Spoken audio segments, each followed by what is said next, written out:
Obrigado, José Mário. E agora, Joana. Bom dia a todas e a todos.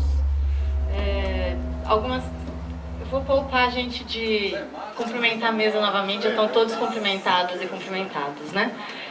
Algumas falas aqui já contemplaram alguns pontos críticos que eu trago aqui, mas eu vou repassar alguns, primeiro porque eles são importantes, segundo para aproveitar e fazer um paralelo com o que a gente vivencia no dia a dia enquanto servidor público. Eu trabalho com licenciamento ambiental no INEMA, né?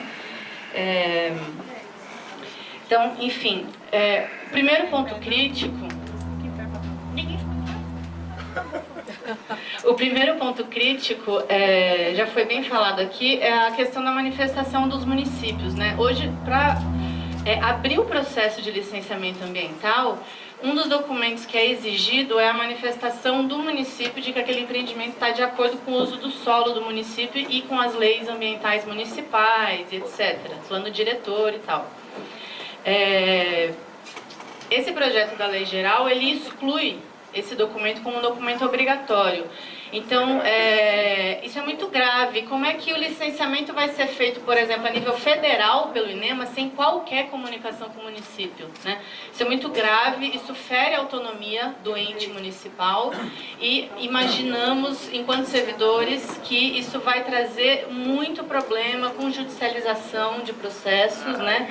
Muito problema para as comunidades do município, para as populações, que são quem, de fato, vão receber os ônus geralmente negativos dos empreendimentos. Porque os ônus positivos muitas vezes não ficam nos municípios, né? Os bônus, aliás. Outro ponto é a manifestação de outros órgãos que não são integrantes do CISNAMA, né? Então, assim, falando para todo mundo entender, no licenciamento ambiental, muitas vezes a gente pede a manifestação do IFAM, do ICMBio, da FUNAI, da Agência Nacional de Águas, né, da Fundação Palmares, entre outros órgãos. Por quê? Porque a gente entende que o licenciamento ambiental, né, nós enquanto licenciadores, nós não temos a competência e nem a capacidade de avaliar os impactos, às vezes, que aquele empreendimento vai causar numa unidade de conservação, numa terra indígena, numa comunidade quilombola, num patrimônio arqueológico, e existem instituições feitas para esse objetivo. Então não tem nenhum sentido a gente alijar esses órgãos, alijar ainda mais, né, do processo de licenciamento, né? Isso também vai causar muitos problemas graves.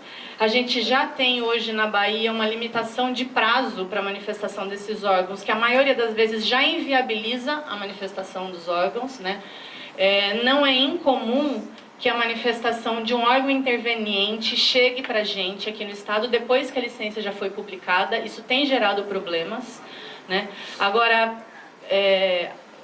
vou muito aqui no sentido da fala de Luciana, obrigada, Luciana, porque realmente é hora da gente assumir nossa responsabilidade e dizer: isso aqui já não está funcionando, a gente vai mesmo exportar esse modelo para o Brasil todo, né? Então, a nossa responsabilidade enquanto baianos, baianas, eu não sou baiana, mas estou aqui emprestada, agradeço aí a receptividade. Mas é isso, a gente precisa assumir o compromisso, né? Assumir essa responsabilidade de dizer que estabelecer prazo de 30 dias para a FUNAI se manifestar, 30 dias para o IFAM se manifestar, não dá tempo sequer daquele órgão consultar a comunidade indígena. Às vezes não dá tempo do servidor da FUNAI chegar na aldeia indígena que precisa ser consultada. Como é que ele vai responder em 30 dias? E se a resposta não chegar a tempo, o processo pode correr sem a resposta? Isso é absurdo, né? O terceiro ponto que eu gostaria de frisar é o cerceamento ainda mais da participação da comunidade no processo de licenciamento, né? Como já foi falado aqui, o licenciamento ambiental talvez é hoje o único instrumento da gestão ambiental que prevê alguma forma de participação e controle social. A gente já sabe que essa forma é insuficiente, não é suficiente. quando a gente está licenciando os empreendimentos, muitas vezes a gente percebe a necessidade de fazer consultas mais aprofundadas às populações, e a legislação como ela está hoje, ela já cerceia, né, essa consulta às populações. A gente deveria melhorar nesse aspecto e não regredir, né? Isso não só no processo do licenciamento especificamente, né, que acontece hoje na forma de audiência pública, mas antes, né, no estabelecimento dos regulamentos. A gente já viveu aqui mais uma vez no estado da Bahia o esvaziamento das competências do CEPRAM, né?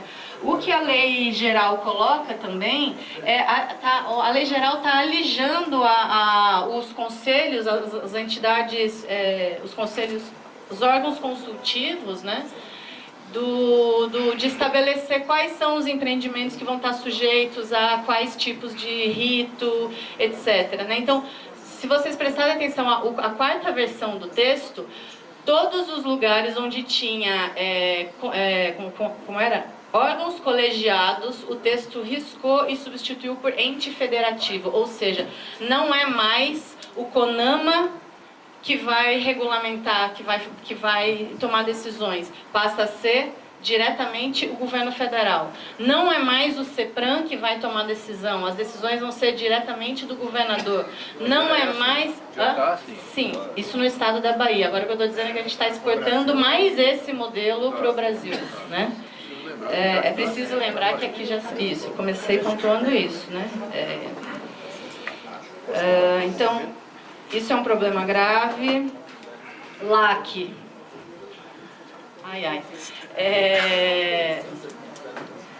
Até difícil falar sobre a LAC, né? A gente, em tão pouco tempo, né? Aquele dia em Brasília eu fiquei 20 minutos só falando sobre a LAC. Mas... inclusive falei lado a lado com o Eugênio, mas enfim, para eu resumir o que é a LAC, né?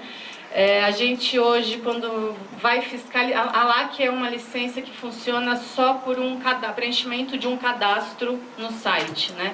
Então ela não passa, sem mesa tá difícil, aqui meu papel tá escapando o tempo todo. Ela não passa por qualquer avaliação técnica, né?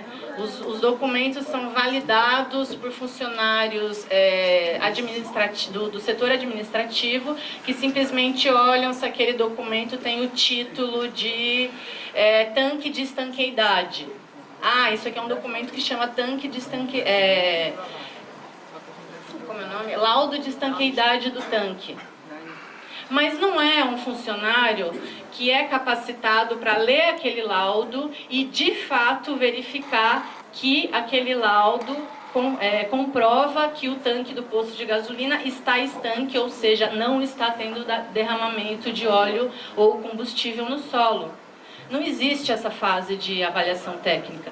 Então, quando a gente está indo para campo fiscalizar as LACs, o que a gente tem encontrado primeiro que a gente nem consegue fiscalizar as LACs que a gente emite. A gente está aí numa ordem de fiscalizando cerca de 10% das LACs emitidas no estado. Dessa amostra, que já é super reduzida, desses 10% que a gente está fiscalizando, 90% está tendo problema, e problemas de diversas ordens, desde falsificação de documento, estruturas implantadas de forma inadequada, né? Esses problemas são gravíssimos porque muitas vezes eles são irreversíveis. Quando o técnico chega no campo, ele nem consegue mais visualizar se o tanque de combustível está adequado, porque o tanque já está enterrado, então você precisa acreditar no que está sendo dito, né? E, enfim, a gente já está submetendo, né, o território baiano a graves erros e risco de contaminação por combustíveis, metais pesados com essa modalidade, que é mais uma vez um modelo que a gente está exportando para o Brasil. Então, a Ascra tem feito questão de, já desde 2016, participando de eventos em Brasília e aqui, pontuando que essa é uma modalidade que não pode ser considerada de licenciamento ambiental, né? É uma autolicença, é um cadastro, não é licenciamento ambiental. O próximo ponto, também já foi bastante falado aqui, a questão de substituir a licença ambiental pelo simples cadastro no CAR, né? Mais uma vez aqui a gente já experiencia no estado da Bahia, num primeiro momento, a isenção de licença para atividades agro-silvopastoris. Depois ficou tão feio que colocaram um procedimento simplificado, que é a mesma coisa que nada também, não passa por uma análise técnica criteriosa, não passa pelo rito tradicional do licenciamento ambiental. Isso tem trazido prejuízos e muito conflito no campo. Inclusive, vou aproveitar o exemplo da feira de Correntina, né, que é maravilhosa, para dizer que pode ser que ela não exista mais, viu, secretário, dentro em breve. Porque o avanço do agronegócio no oeste da Bahia, a emissão de autorizações de supressão de vegetação de áreas enormes, a emissão de outorgas para uso de recursos hídricos, de volumes que seriam suficientes para alimentar grandes cidades, e a gente está emitindo a autorização de uma única empresa usar essa água, que poderia estar abastecendo uma cidade inteira. Então, estamos fazendo... Então, assim, essa desregulação do setor agro-silvopastoril no estado da Bahia tem resultado em conflitos graves, né? Qualquer um que ainda não conhece, der um Google lá em Revolta de Correntina, vai ver que esse problema levou mais de 20 mil pessoas para as ruas de Correntina por conta do problema da crise hídrica, né? Então, assim, a feira da agricultura familiar de Correntina está com os dias contados, infelizmente, né? E passa por isso, passa pela isenção da licença para o agronegócio, passa pela emissão de outorgas de grandes vultos para grupos internacionais, né, inclusive. E sim, pontuar que o CAR tem função de cadastro, ele não tem função de avaliação ambiental, ele não tem nenhum instrumento de controle social, então ele não pode ter a função de licenciamento ambiental. Ele é cadastro como a LAC, e como a LAC, nas operações de fiscalização que a gente tem feito dos registros no CEFI, que é o nosso CAR baiano, também temos encontrado muito problema de fraude, muitos documentos irregulares, tem empreendimento que está registrando uma reserva legal no CEFI, que não é a reserva legal que ele averbou em cartório, então tem esse conflito também. Tem empreendedores que registram a gente passou por isso, encontrou essa situação agora recente, uma barragem que registrou no CEFI a área da barragem como se fosse a propriedade, mas na verdade a área da barragem ela sobrepunha dezenas de propriedades e os próprios proprietários ficaram impedidos de fazer o seu cadastro, porque antes disso um órgão registrou aquela área enquanto sua propriedade. Então, assim, é bastante grave, né, substituir o licenciamento ambiental das atividades agro-silvopastoris pelo cadastro no CAR. Tem outras coisas que eu tinha elencado aqui, mas eu vou até pular. Mais duas questões que é bom colocar aqui, isso não apareceu aqui ainda na discussão, são uma série de limitações técnicas que o projeto coloca, que limitam a atuação do técnico, a atuação do técnico que está trabalhando no licenciamento, né, do servidor. Então, são limitações da ordem de colocar restrições para o estabelecimento de condicionantes ambientais, restrições para o tipo de estudo que pode ser solicitado, para o tipo de dado que pode ser solicitado, né? Então, assim, primeiro que é absurdo você, num instrumento que é uma lei de abrangência nacional, entrar nesse nível de detalhamento que vai especificar qual é o tipo de informação que o técnico de meio ambiente vai poder solicitar daquele empreendimento, né? Não é possível que uma lei geral do licenciamento ambiental dê conta dessa especificidade, porque é muito diferente a informação que eu vou pedir para um licenciamento ambiental de de um aterro sanitário aqui na Bahia, da informação que eu vou pedir para uma rodovia transamazônica. Então não tem sentido isso estar legislado numa lei geral, né? E, assim, para dar alguns exemplos, tem limitações no estabelecimento de condicionantes que tiram completamente a responsabilidade do setor empresarial para com a pressão que os empreendimentos provocam nos serviços públicos, né? Então, isso é uma coisa que a gente analisa hoje no licenciamento ambiental, como é que aquela grande obra que está chegando vai pressionar a estrutura pública de saúde, de educação, rodoviária, etc. Isso está sendo afastado do licenciamento ambiental, né? Então está lá colocado com todas as linhas, com todas as letras, que o empreendedor não pode ser responsabilizado por nenhum tipo de serviço que seja de ordem pública, né? Só que a gente sabe que por exemplo, um grande empreendimento de habitacional, de condomínio, vai gerar pressão sobre o aterro sanitário do município, sobre o sistema de abastecimento de água do município, sobre o sistema de esgotamento sanitário do município. Isso vai ser desconsiderado, né? A gente não vai poder mais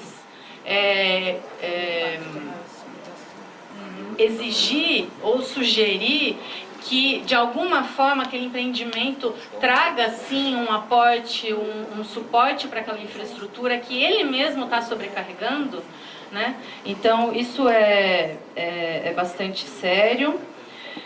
Outra questão é a limitação dos dados que podem ser solicitados, né? A lei coloca lá que não podem mais ser exigidos dados primários de um local que está sendo impactado. Aí a gente vai se deparar com situações que a nossa colega que está aqui presente se deparou esses dias, de um empreendimento que trouxe dados secundários de Mata Atlântica, e a partir dos dados secundários está lá a lista de espécies da Mata Atlântica onça-pintada. Ok, então se você está me dizendo que aqui é Mata Atlântica e então tem onça-pintada, o que a gente vai fazer é indeferir, porque a gente não pode aprovar um empreendimento que vai trazer prejuízo para fauna que está na lista de fauna ameaçada de extinção. Então, esse tipo de situação vai ficar mais recorrente. E o que a gente faz até então, né? Os empreendedores apresentam uma descrição mais ampla do que é a fauna e a flora da Mata Atlântica, mas traz um estudo específico daquele lugar, que foi uma equipe de biólogos para o campo, fez a amostragem e disse, olha, naquela região tem, de fato, tais espécies. Se a gente não pode mais solicitar esse dado, a gente vai ter que trabalhar com o amplo. A gente vai precisar ser mais restritivo. Isso pode ser um problema sério para os empreendimentos, né? Então, é bastante problemático essa situação. E, por fim, não poderia deixar de aproveitar a oportunidade para dizer que... Oi? Tá bom. Para conciliar a preservação ambiental, mas conferir maior eficiência e celeridade no licenciamento, não é a lei que não é de lei que a gente está precisando. Na verdade, a gente está precisando melhorar a lei estadual, né? A gente está precisando melhorar muita coisa do nosso decreto. De repente, colocar isso como um encaminhamento aqui da mesa, que a Bahia volte a ser vanguarda e que a gente melhore o nosso decreto para dar o exemplo para o Brasil. Um exemplo positivo, não mais um exemplo negativo. Mas, para a gente melhorar o processo do licenciamento ambiental, a gente precisa fortalecer os órgãos ambientais e não desmontá-los, como está acontecendo. A gente, esse ano, perdeu 2 diretorias do INEMA, né? A gente perdeu a diretoria de unidade de conservação, a gente perdeu a diretoria de biodiversidade. Então, a gente está andando no caminho oposto de melhorar o serviço que a gente pode prestar. A gente precisa melhorar também a estrutura dos órgãos intervenientes, né? Então a gente precisa se conscientizar e incentivar que a FUNAI seja melhorada, que o INCRA seja melhorado, que o ICMBio seja melhorado, que o IFAM seja melhorado, que a Fundação Palmares seja melhorada. Aí sim a gente vai poder contar com o parecer desses órgãos dentro do prazo razoável para poder prosseguir com o licenciamento ambiental. Isso passa também por valorização do corpo técnico, né? A gente está com um plano de carreira parado aqui na Assembleia tem 4 anos, deputado. A gente aproveita para pedir que a gente possa discutir a nossa carreira. Todo mundo trabalha mais feliz, né? Trabalha melhor quando está mais feliz. Enfim, investimento, né, na estrutura e na gestão de meio ambiente, aporte de recursos financeiros adequado. Isso tudo vai ter muito mais efeito do que uma aprovação de uma lei geral dessa. Acho que é isso. Deixa eu ver. E a luta continua. Não é isso. Eu gostaria, se eu ainda tiver tempo, de ler uma nota pública, dá? Não. Então, um minuto, a nota é 1 minuto. 1 minuto, Um minuto, a nota. Então, eu concluo a minha fala. Foi 15 minutos. Mais de 15 minutos. Só pontuando então que a gente está disponível no site da ASCRA uma nota pública que foi assinada por 20 associações de servidores de meio ambiente, tanto federais quanto estaduais, sobre com o nosso opinativo sobre essa lei. Então a gente vai disponibilizar. Agora também pedir autorização a Zé Mário e convidar a Joana para fazer parte da comissão de sistematização, se for de acordo.